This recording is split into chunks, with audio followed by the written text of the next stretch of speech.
Kaya yata upgrade na yung capacitor nito. Mukhang mahina na yung capacitor niya. Bagal mag start. Yan ito yung bumili ako ng capacitor. Subukan natin yan. Balikan. Lalakas na yung ito. May problema talaga yung motor dito. May side kaya check ko may side yung motor niya dito sa Ganyang bago kaya sobrang siya makinit. Buwan ko palitan na yung capacitor.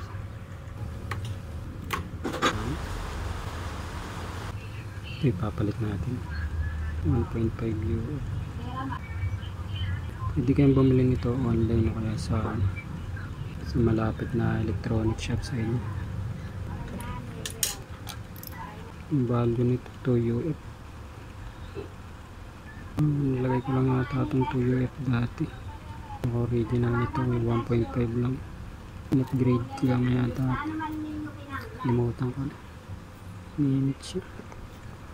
Susubukan natin kung lalakas yung ikot niya.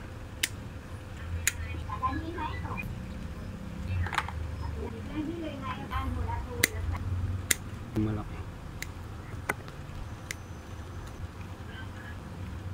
Ito lang ang simple virtue.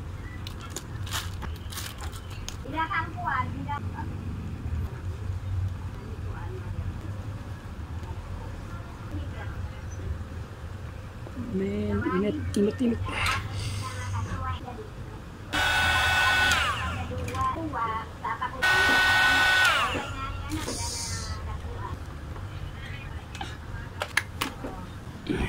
Ulit.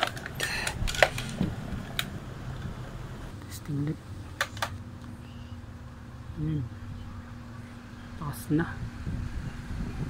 Takas na ikot na. Takas na.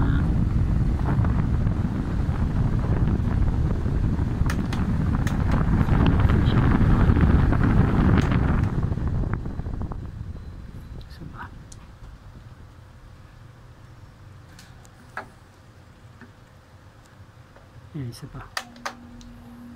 Diba? Mas mabilis na yan. Mas lumakas. Ayan. Salamat sa panonood nyo.